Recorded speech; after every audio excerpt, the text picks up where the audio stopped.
Well, I'm going to restate something I've already said. Be unlike everybody else. But I'm going to state something I haven't stated before. Make sure you overmanage your brand, because you could be unlike everybody else and nobody know it. Coffee's for closers only. So we've established my proposal is sound in principle. Now we're just haggling over price. Let's see how much we're going for on eBay. Man, it's the same as Dunkin' Donuts. Costs 15 times the price. Today's podcast is sponsored by Jennings Executive Search. I had a great conversation with John Jennings about the skills needed in different pricing roles. He and I think a lot alike. If you're looking for a new pricing role, or if you're trying to hire just the right pricing person, I strongly suggest you reach out to Jennings Executive Search. They specialize in placing pricing people. Say that 3 times fast. Welcome to Impact Pricing, the podcast where we discuss pricing, value, and the numerical relationship between them. I'm Mark Stiving, and my mission is to help your company win more business at higher prices. Today, our guest is Joe Woodard, and here are 3 things you want to know about Joe before we start. He's trained over 125,000 accounting and business professionals on practice development, strategic consulting, and a lot more. He hosts Scaling New Heights, the world's leading training conference for small business advisors, and he's been recognized many times as one of the top 100 influential people within the accounting profession, and that's almost certainly because he has a degree in classical Greek. Welcome, Joe. It's great to be here, Mark. Okay, first off, what is classical Greek? Is that mythology or is that something else? The actual language, yes. I have a bachelor's degree in how to read, how to translate the language of Greek, not the modern Greek, the dead language that is classical Greek. Aristotle, Aristophanes, Euripides, Plato. Yes, it's very useful in the modern world. I was just wondering, were you planning on getting a job after you graduated? Yeah, see, I wanted to become a professor, teach classical Greek so that other people could not have a job. Yeah. Okay, perfect. That was my whole career path. Yeah. Mm-hmm. Nice. Hey, normally I start the interview out with how did you get into pricing, but I wouldn't say that you're in pricing per se. So let me ask, how did you learn the pricing lessons that I heard you speak on the Soul of Enterprise podcast? Yeah, so I came at it from a need point. I coach practices. I coach accounting firms, bookkeeping practices, and other small business advisors in how to be more successful in their practice, but more importantly, in how to have a transformative impact on their clients. So we have a school of advisory. We have educational programs like Scaling New Heights. We have resources. We have professional communities, all designed to empower small business advisors to transform small business. But what we found is that to have an empowerment impact on small business, they must be healthy themselves. That health naturally involves healthy pricing. So, and what we're finding with accountants, bookkeepers, CPAs, tax preparers especially, we're finding pricing to be one of their, if not predominantly their key challenge in running their practices, because of a hyper commoditization impact that's taking place in our space.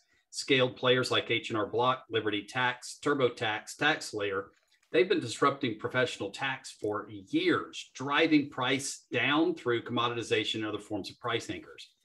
But what we're finding is now the bookkeeping community is dealing with the same thing. We have not a supply and demand problem. Demand is there, but there's a heavy supply. 800,000 global members of the QuickBooks Pro Advisor program alone. Over 100,000 of those are certified on that product alone. Then you've got Xero, you've got Sage, you've got all these other platforms. And that's just the people that take a platform approach. The tax preparers are getting into bookkeeping. The larger firms are getting into smaller sized business services with bookkeeping. And you have scaled players now entering into the space. H&R Block has entered bookkeeping. But in addition to that, you've got Intuit that has now entered the bookkeeping space. Effectively, yes, competing with its own QuickBooks Pro Advisors, but I will give them this, that they're doing it in a partnering way where they're trying to rise both ships with a single tide. H&R Block just wants to displace. And the most important fact here is Bezos entering the space with a heavily Bezos funded, invested pilot company that wants to build out global bookkeeping in the way that Amazon disrupted retail globally. That's a multi-billion-dollar potential investment in a bookkeeping company. And they're just one of many. I could go on and name about 10, 15 other scaled enterprise level and many times global and many times multi-billion-dollar bookkeeping companies that now are the Goliath to these little bookkeeping companies, David's. And it is my job to make sure that the little bookkeeping companies, little being all the way up to about 50 professionals, can not just survive, but thrive in this world of hyper competition and hyper commoditization. And pricing, if I want to extend that metaphor out, is the stones inside of David's slingshot, right? This is how they fell Goliath. And that got me into the place where I am not predominantly focused on price, but it's gotten to the point now, Mark, where I cannot coach a business unless I first address price. Yeah, it's actually a fabulous answer. And when I think of coaching businesses, I usually go in with a pricing attitude, but it almost always expands to the entire business, right? It's what products are you going to build and how are you going to talk about them and how are you going to market them? So it isn't just what's the number I'm going to put on the product or how am I going to set the price? I just use a pricing lens for everything I do. And a lot of people see they have a pricing problem, so they bring me in, where you're saying a lot of people see they have other problems. And by the way, I'm going to have to address price while I'm in there. Well, exactly right. And I love how you're saying that, because price both impacts everything and it's impacted by everything, right? And that's just the nature of things in a capitalistic society. But the other side of the coin of price is value, and which we will all agree. So the problem here is sometimes price, in which case we take a corrective approach. And I'll get to what that approach looks like in a minute. On the other side of the equation, it is non-corrective. It's that they don't have distinctive value. So then it becomes a product problem. You solve for the product problem first, and then you set price. Now, I almost always find with bookkeepers and tax preparers, it's a combination of both. So I almost always start with correction, and then I move into, let's get the value up. Let's create an entirely new differentiated slate of offerings. Let's get you out of the hyper commoditization pool, and let's start now upgrading. So we correct first, then we upgrade the client relationships to the new product line, 2 different layers or stair steps of increased revenue from existing clientele. Now, on the corrective side, the approach is to expect a certain amount of client walkout. As a matter of fact, I'm even going to say you engineer a certain amount of client walkout. Because while tax preparers and bookkeepers have a big pricing problem, they do not have a demand problem.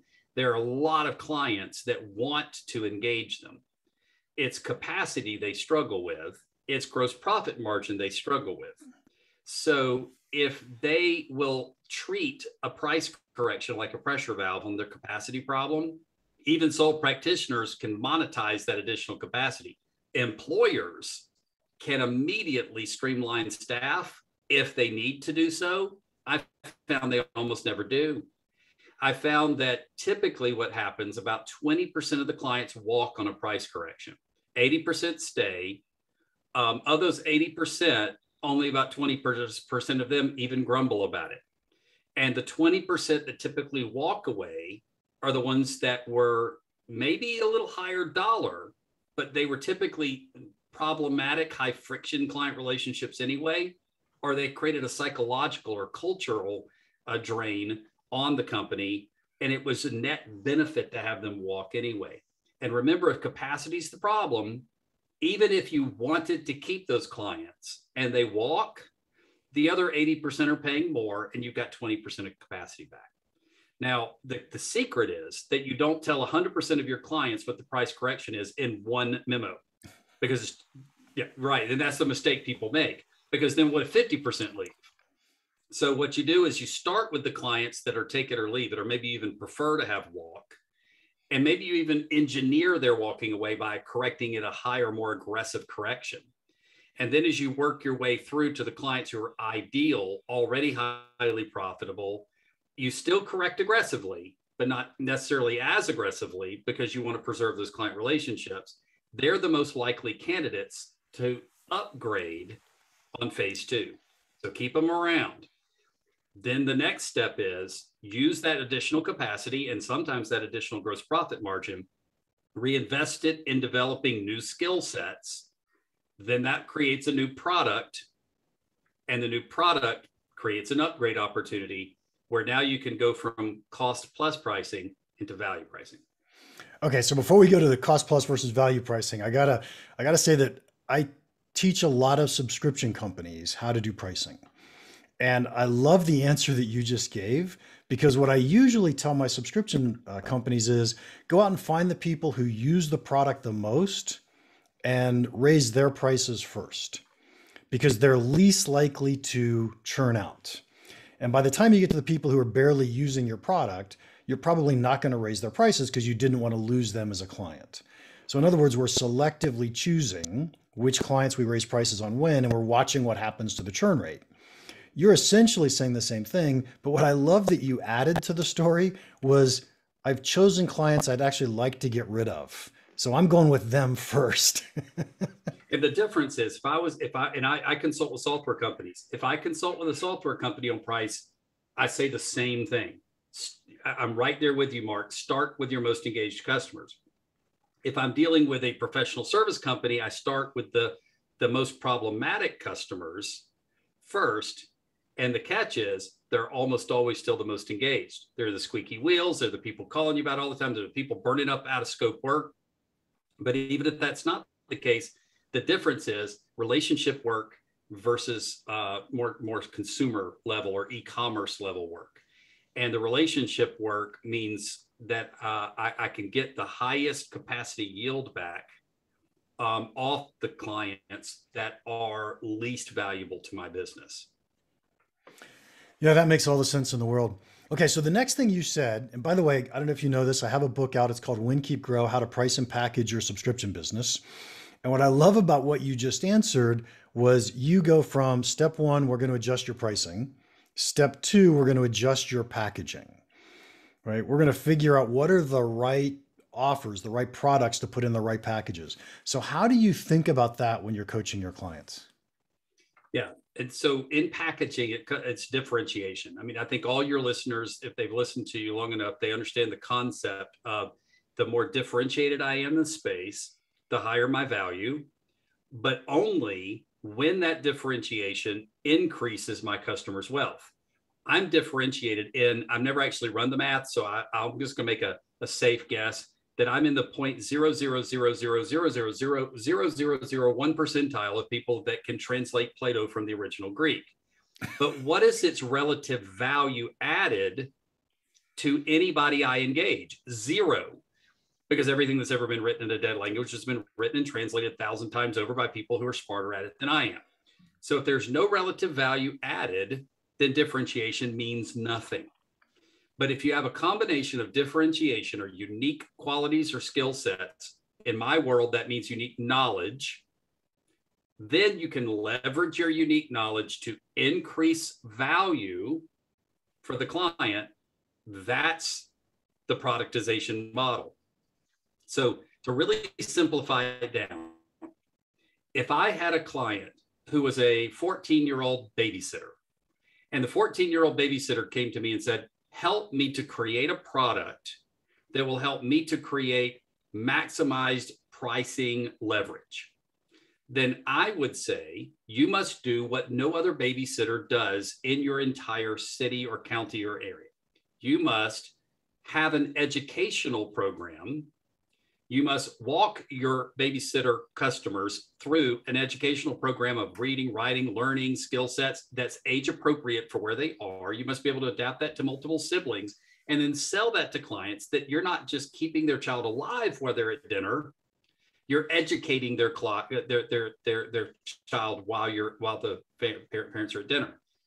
But then the next level of unique and differentiated knowledge is to learn CPR. Because now in the responsive thing of I'm keeping your child alive, you can keep them alive at a higher degree of safety than other people. If you were to go into the market saying, I am I know CPR and I know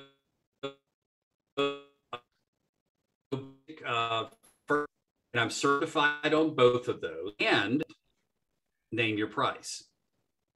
And the name your price wouldn't be that the bookkeeper names the price. The bookkeeper asks the parents what that's worth to them. And then it stops being a valuation like every other babysitter. I was out to dinner 3 hours, you get paid more than if I was out to dinner 2 hours. That becomes irrelevant now because value negates time duration. It negates the hourly rate. Now it comes down to, I'm going to accomplish these amazing objectives with your child if you're gone for an hour or 3 hours. And therefore I'm going to charge $50 a babysitting engagement if you're gone for an hour. If you're gone for 3, it becomes irrelevant. Now, if we translate that into the bookkeeping and we translate that into the tax world, what kind of knowledge can a bookkeeper or tax preparer, CPA, have that most of their peers don't have? And surprisingly, it's fairly pedestrian knowledge: cash flow projections, budget curation, spending management, accounts receivable analytics with bad debt expense mitigation. Mark, I don't know how much you know about the bookkeeping world, but less than 5% of bookkeepers, professional bookkeepers, provide those services on a consistent, systematic basis with their clients. It's crazy, but it's a crazy opportunity since so few are doing it. And even though CPAs know how to do those things, they went to school to learn how to do those things, they still do them with a vast minority of their clientele. So very few tax preparers offer tax planning services. You're in the bottom 20 percentile if you do it consistently for more than 30% of your clients, and you have it built into a product structure, you're under 10% of your peers. So you can just lean into the higher end levels of your core value prop as a tax preparer or as a bookkeeper, and you will get most of the way to differentiation and relative value added before you ever hit advisory. Bookkeepers and tax preparers are told all the time, well, just become a fractional CFO and you'll solve the problem. Well, that's like telling a nurse, well, just become a brain surgeon and you'll solve the problem. The nurse is going to go, well, thanks for the advice. That's really useful. But to tell a nurse, well, just become a nurse practitioner and it'll solve your problem. Well, then that nurse all of a sudden thinks, well, that's achievable. And that's what this equates to. A bookkeeper doing a cash flow projection or accounts receivable analytics is like a nurse becoming a nurse practitioner. Yeah, it's not the end of the world, and it's consistent with what they do today, which I find interesting. And I want to go, God, there's so many directions I want to take your conversation, Joe. I'm welcome to come back anytime. but I want to start with value pricing for a second. And I'm a huge proponent of value pricing, as you know. And in the world of accounting, the problem that's usually we're trying to overcome is how do I get away from hourly pricing and get people to move to paying for value? But now I want to talk about my mind for a second, because I hired a bookkeeper when I first started my business, and she wanted to charge me a flat rate, and that made me nervous. And so I ended up hiring her, and I paid her a flat rate. And then 2 years later, she raised my prices. I guess I was one of those customers. But 2 years later, she raised my prices, and I went and found an hourly rate person, and I pay about half the price that I used to pay my flat rate person. Now I feel horrible that I paid a flat rate person for 2 years. So what just happened? And if you were to describe that situation, what do you think just happened? They priced wrong. And I know that's not expected. That's not what you expected me to say, because everybody thinks that flat pricing is the holy grail of bookkeeping and tax, but it's actually not. It's a trap. It's jumping from a frying pan at least to another frying pan, if not back into the fire. So for the very reason that you just said, because flat rate price is cost plus pricing. What's happening is the bookkeepers are becoming faster and faster. The technology is driving efficiencies to greater and greater levels. So it is in the bookkeeper's benefit to flatten the rate and then to increase efficiencies under the rate. Their gross profit margin increases underneath your price. But the downside of it is the savvy buyer, and you're a savvy buyer, is just going to jump ship to the person who's self-penalizing. The person that does your books now is self-penalizing. The faster they get, the more efficient they get, the less they're paid. And you being a savvy business owner, or you're just shopping based on price, that's not your problem. Their problem is they're underpricing because they're penalizing their own efficiencies. You're benefiting from the fact that they're penalizing themselves. And as long as that exists in the space, and it's going to exist in the space pervasively, the people who are flattening it out to increase efficiencies and gross profit margin, like your former bookkeeper, are not going to be able to compete on price. So the only way to get out of that trap for you as the client and them as the professional is to not offer flat fee services, but instead to offer subscription services. And Ron Baker is a huge proponent of this. If you listen to his podcast or read some of his latest works, but a bookkeeper's flat rate would be to say what the client would pay me hourly, I will flatten, and then I'll increase efficiencies underneath it over time. But a subscription price is a complete change of the paradigm. It says, based on what the client needs in their business, what are the outcomes they're trying to generate, they can price themselves from a slate of offerings, which is what your software clients do all the time, Mark. They put out 3 tiers. They put out multiple levels and levers that people can pull within the 3 tiers that change price. So it's always a starting at thing or a call for pricing thing. And then they pull these little levers underneath. And by the time they build these custom subscription packages, the prices even within tiers go up or down, and they can go up or down month over month. Bookkeepers and tax preparers need to do the same thing. So I tell bookkeepers, when you're looking at a slate of offerings, let the client decide if they're going to have you process their payroll. Have the client decide how often they're going to pay their clients because it might actually drive, they might be paying their employees, I said clients, their employees too frequently. And it might be that your subscription model shows them that that's cost prohibitive. Don't pay them weekly, pay them twice a month. And then that can help them to mold themselves into a better back office efficiency. Maybe they're doing AP runs once a week, and they could be running those twice a month. And then they can actually adjust the lift of their back office to your pricing subscription model. But either way, they're picking and choosing, like buying a cable package in today's world where you actually get choices, like buying a cable package. And then you're pricing the customer, you're not pricing the effort.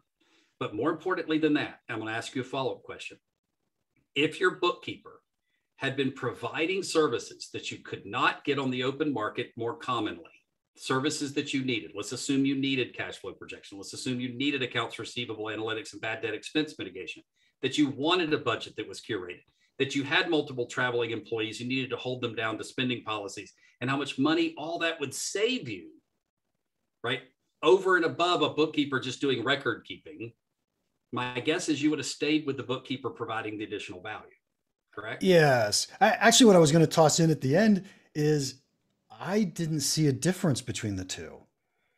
And if there's no differentiation, then there's no reason for me to pay more, or, they make my decision easier, and it's price-based, not product-based or not capabilities-based. And the fascinating thing is, if you offer the same product, you just chop it up into 2 different price modalities. People are always going to go for what's the net lower price, which is what you did. So that bookkeeper, if they were my client, I would say that offer a slate of subscription services and lean into differentiated knowledge, you'll solve your problem. So what I find fascinating is that me as a business person, I care about pricing. And the last thing I want to care about is accounting and bookkeeping. Right? So if somebody could just say, look, let me take all this off your plate. Let me tell you what you need to know. Don't touch this anymore. I got it. Man, I'd pay them a lot of money because I hate that stuff. Here's the thing. This is what that's called. That's called a utility. So even though it's a need, it's still a utility need because it's an overhead purchase that's hyper commoditized. So yes, I need the electricity that is powering everything from my computer to my lights to my microphone right now. But I'm going to pay as little as I possibly can so that I don't have to worry about it. And this is the trap that bookkeepers fall into. So Mark, you're absolutely right. Bookkeeping is as important as electricity and the heat that's heating my home right now. So I'm comfortable, and the gas that's in my car. All those things are essential to life, and bookkeepers are essential to business life, but it doesn't mean they're not a utility. And I'm not insulting bookkeepers. They're actually the backbone of all small business. You pull them off the planet today, if aliens come and they just steal our bookkeepers, the entire global economy will collapse. Just because you're valuable and essential, though, doesn't mean that that creates pricing leverage. You must also be differentiated and unique. And ultimately, Mark, you must be wealth generating. If my power company generated wealth for me, it changes the paradigm from utility to something completely different. Like Apple can have subscription packages because they generate wealth for me. There's a show on Apple right now called Swagger that our family's thoroughly enjoying, and they're selling me memories. They're selling exciting moments for my family. That's not utility. That's value. So that's what bookkeepers need to step into. Yep. Okay. So I want to switch to accounting for a second. And you were talking about, you were leading into this concept of advisors, and very, very selfish question I'm going to ask you now. I've been trying to teach some accountants how they could coach their clients on pricing. And I find this almost impossible. It's almost like they don't care. And so I want to hear your thoughts on that whole advisory piece. Yeah. So first, getting an accountant or bookkeeper to coach their clients on price is not impossible. It's just an extremely high lift, because until I have coached a practice for a good 2 to 3 years, they don't have price figured out for themselves. It's not exactly an enigma, but it is a maze within a maze. And because of the correction and the prioritization pieces. So I think it's just, how long does it take to coach an accountant or bookkeeper to the point where they're confident coaching their client on price? So we don't even have a price coaching course in our School of Advisory for that reason. At first, it will happen organically when it happens. And until that point, we can't coach to it. But what we can say is that bookkeepers and tax preparers and CPAs make really good financial advisors, right? When properly trained, that's right in their wheelhouse. But they also make very capable operational advisors, technological advisors, information content curation advisors. We call it knowledge advisory, but what it is, it's about the capitalization of your intellectual properties. They make really good succession advisors to help a client increase the EBITDA, because EBITDA is a financial measurement and it's coupled with the operational side.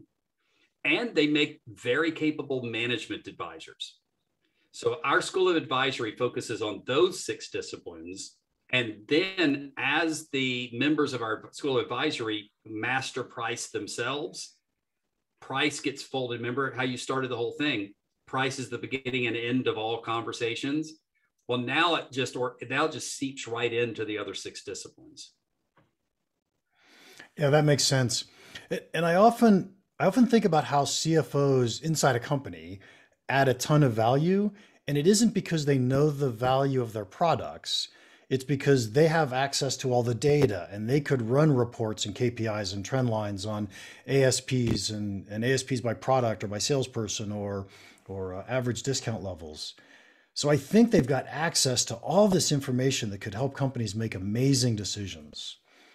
And sadly, yes, it isn't happening. So that's correct. That is sad. But that we exist in order to try to reverse that trend, right? To leverage, to spend the treasure trove of information in the client's benefit rather than just burying it. Yep. Joe, this has just been fascinating. I'm still going to ask you the question I ask everybody, even though you're not a pricing person. What's one piece of pricing advice you would give our listeners that you think could have a big impact on their business? Well, I'm going to restate something I've already said. Be unlike everybody else. But I'm going to state something I haven't stated before. Make sure you overmanage your brand, because you could be like everybody. You can be unlike everybody else and nobody know it. Brand is about controlling the thinking and perceptions of another company or person about you. That's brand management. And if I could quote Catherine Brown from the TED Talk, she said, "You'll never be paid what you're worth. You'll only be paid what your customer thinks you're worth, and you get to control their thinking." And that's done through brand. Nice, nice. I often say that buyers buy perceived differentiation, and perceived differentiation comes from A, building real differentiation, and B, communicating it so your buyers know it. So spot on. Nice. Joe, thank you so much for your time today. If anybody wants to contact you, how can they do that? It's just my last name.com. Woodard, 1W, Woodard.com. Excellent. And I'm sure that'll be in the show notes. Episode 150 is all done. Thank you for listening. If you enjoyed this, would you please leave us a rating and a review? And speaking of reviews, a Kindle customer left a 5-star review on Amazon for the most recent book, Win, Keep, Grow. The reviewer writes, I knew very little about pricing, not to mention subscription pricing, before reading this book. I'm excited to take action on the information. It was easy to understand, very informative and practical. And wait, by the way, here's my favorite part of the review. Mark has the rigor of an academic, the business savvy of a consultant, and the practical get results way of an entrepreneur. Highly recommend this book. And thank you to the reviewer. I loved that. And finally, if you have any questions or comments about the podcast or pricing in general, feel free to email me, mark@impactpricing.com. Now, go make an impact. Thanks again to Jennings Executive Search for sponsoring our podcast. If you're looking to hire someone in pricing, I suggest you contact someone who knows pricing people. Contact Jennings Executive Search.